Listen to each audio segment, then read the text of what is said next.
Still on. Yeah, we're good. We're good. All right, Mr. Camera over here. Hey everyone, welcome back to the channel. This is OC from OC Imaging recording this, and I'm probably gonna post this today. I just saw a notification on my phone that Sony dropped a camera, the FX-5. That, you know, there have been rumors about the FX-5, and you know, he was going through, like he tends to do, even though I thought he was retired. But he was going through all the specs, and I've got some stuff written down here. This is just an off-the-cuff video, no plan. I just wrote some stuff down, and it's interesting. It's very interesting to me, the timing of this camera being released, the features that it has, the price of it. The price is a pretty price, and you know, it has one main feature that a lot of people have been wanting in Sony cameras, or getting a firmware update that would allow them to have that specific feature. And yeah, it's all interesting. So my first thing is that Sony now has open gate in one of their cameras, and this is something that previously it was considered as being overrated. Now you're gonna hear from the Sony fanboys that it is now a pretty good feature, and I'm now gonna wait to see the comparison videos with the Canon cameras and the Lumix cameras and the Sony FX-5 that has open gate, to see which one of these cameras does open gate better. I'm definitely looking forward to that. I'm really not. Open gate has been good. It has always been good, but because it wasn't available on Sony fanboys would always put it down to make it look like it's just another thing that's not all that important. I bet you the outlook on open gate is going to change now that the FX-5 has it. However, on B&H, this camera is basically for $4,900. Like, I got a notification of Gerald on Dunn's video, and then I got a notification from B&H telling me the price of the camera and everything, and it's $4,900. Which means that the feature that a lot of YouTubers and low-budget filmmakers have been waiting for in Sony cameras is still not going to be available to them, because it's going to be out of their price range. $4,900 just to get open gate, to me, doesn't make much sense. Yeah, it really doesn't make much sense to me. So for the low-budget filmmakers and the YouTubers who use Sony cameras, they're still not going to have access to the open gate. So is this really that big of a release from Sony? Next up, I've been so out of the loop with Sony cameras that I didn't even know there was an A7R6. Like, when did this camera come out?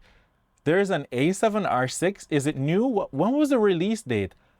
I've been so out of the loop, and honestly, I've been intentionally taking myself out of the loop of Sony cameras, because especially on your YouTube algorithm, like, you'll get nothing but Sony, and it got to a point where it was pretty annoying. I'm a Lumix guy through and through, and I like watching videos of persons who have Lumix cameras. There's something just a little bit different about them. And then there's also rigs and stuff. I'll still watch videos with Sony rigs, but just not full-on Sony cameras, because it's everywhere. It's everything. It's like, some people make it look like the only camera that exists are Sony cameras, which is not the case. My next point is Sony. I'm gonna say you guys are copying Canon, which is fine. We gotta learn from each other sometimes. But this FX-5 has a triple base ISO based on what? I didn't read specs, I'm not up for that.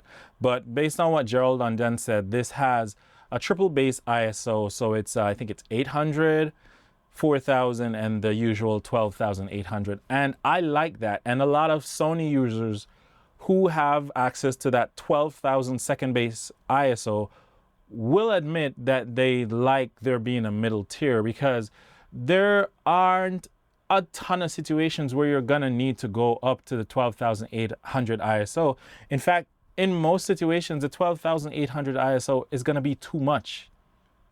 There's gonna be too much light. You're gonna get to a point where you're gonna need to start using an ND filter at night, which makes no sense.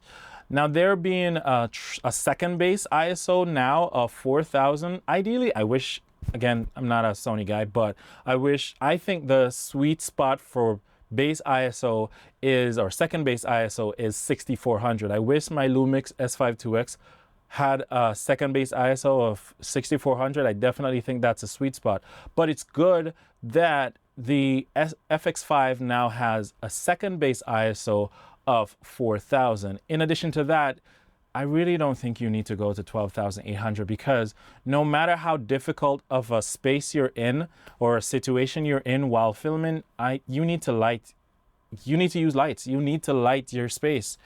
That's all there is. That's how you get the best image. You need to light your space. And that's part of the reason I don't think anybody really needs every time the 12,800 base ISO on, I think, A7S III, the FX3. I think there might be other Sony cameras that has it as well. Last but certainly not least, if you stay till the end, yeah, I'm a Lumix guy through and through, like I said, but this FX5, the specs that it has is definitely pretty good. There are gonna be filmmakers that are gonna grab this. If they use the FX3 to make a feature film, then they're definitely gonna use this to make some as well. So yeah, it's a pretty good camera, but I mentioned you guys previously in the video, low budget filmmakers and YouTubers, small YouTubers, medium YouTubers, even big YouTubers, medium in the sense of the size of your following, the size of your channel. Yeah, you don't need the FX5. And it goes back to lighting as well. You can have a $600 camera in this day and age, because every camera that's being built now is pretty good. Once you light your set properly, you're gonna be fine. You're gonna be able to produce pretty awesome images. So yeah, you don't need to get the FX5, but it is a good camera. That's pretty much my 2 cents, if it's worth anything, on this FX5 situation. Yeah, I'm Renoy from OC Imaging. Please remember to like, share, subscribe, and peace out.